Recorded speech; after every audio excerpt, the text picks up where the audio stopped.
बिस्मिल्लाहिर्रहमानिर्रहीम। अस्सलामु अलैकुम वरहमतुल्लाहि वबरकातुहू। इस्लाम के इतिहास में नबी मोहम्मद सल्लल्लाहु अलैहि वसल्लम के सहाबा का आपसी प्यार, भाईचारा और एक दूसरे के लिए कुर्बानी देने का जज्बा पूरी दुनिया के लिए मिसाल है। सहाबा सिर्फ दोस्त नहीं थे, बल्कि वे एक परिवार की तरह थे। उनका रिश्ता सिर्फ दुनिया के फायदे के लिए नहीं, बल्कि अल्लाह और उसके रसूल सल्लल्लाहु अलैहि वसल्लम की मोहब्बत में जुड़ा हुआ था।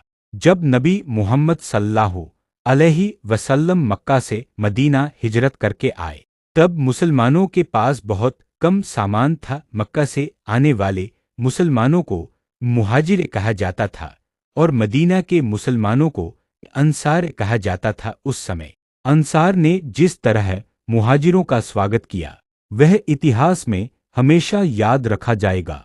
नबी मोहम्मद सल्लल्लाहु अलैहि वसल्लम ने मुहाजिरों और अंसार के बीच भाईचारा कायम कराया। हर अंसारी को एक मुहाजिर भाई बनाया गया ताकि वे एक दूसरे का सहारा बन सकें।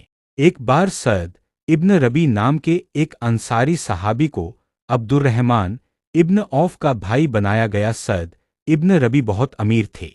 उन्होंने अपने मुहाजिर भाई से कहा, मेरे पास बहुत माल है, मैं उसका आधा हिस्सा तुम्हें दे देता हूँ। मेरी 2 बाग हैं, उनमें से एक तुम्हारे लिए है। लेकिन अब्दुर्रहमान इब्न औफ ने जवाब दिया, अल्लाह तुम्हारे माल और घर में बरकत दे, मुझे सिर्फ बाजार का रास्ता बता दो। उन्होंने मेहनत शुरू की और थोड़े ही समय में खुद कमाकर अपना जीवन चलाने लगे। यह घटना सहाबा के आपसी प्यार और सम्मान की सबसे बड़ी मिसाल है। एक और मशहूर घटना गज़वा एरमुक के दौरान हुई। जंग खत्म होने के बाद कुछ सहाबी घायल पड़े थे और प्यास से तड़प रहे थे। एक सहाबी पानी लेकर अपने घायल भाई के पास पहुंचे। जब उसने पानी लेना चाहा, तभी पास से दूसरे घायल की आवाज आई। पहले सहाबी ने कहा, पहले उसे पानी दे दो। जब पानी दूसरे के पास ले जाया गया, तो उसने तीसरे घायल की आवाज सुनकर कहा, पहले उसे पिला दो।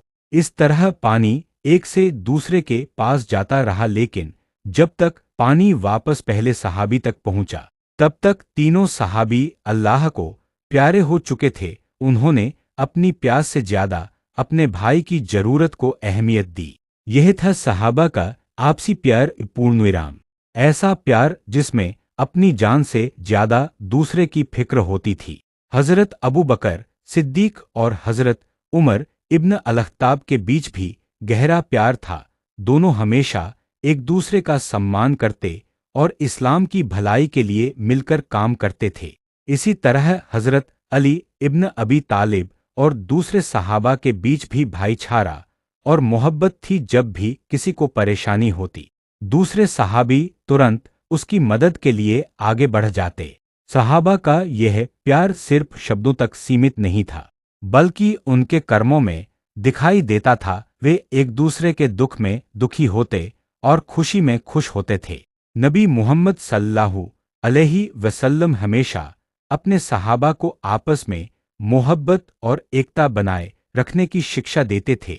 आप सल्लल्लाहु अलैहि वसल्लम ने फरमाया कि एक मोमिन दूसरे मोमिन के लिए दीवार की तरह है, जो एक दूसरे को मजबूत बनाती है। आज के दौर में जब छोटी छोटी बातों पर रिश्ते टूट जाते हैं, सहाबा की जिंदगी हमें सिखाती है कि सच्चा रिश्ता वही होता है जिसमें प्यार, कुर्बानी और एक दूसरे की मदद का जज्बा हो। अगर हम भी सहाबा की तरह एक दूसरे से मोहब्बत करें, जरूरतमंदों की मदद करें। सबक हमें चाहिए कि हम अपने दिलों में नफरत की जगह प्यार पैदा करें, एक दूसरे की मदद करें और मुश्किल समय में अपने भाइयों का साथ दें। यही सहाबा की जिंदगी का सबसे खूबसूरत संदेश है और यही इस्लाम की असली शिक्षा भी है।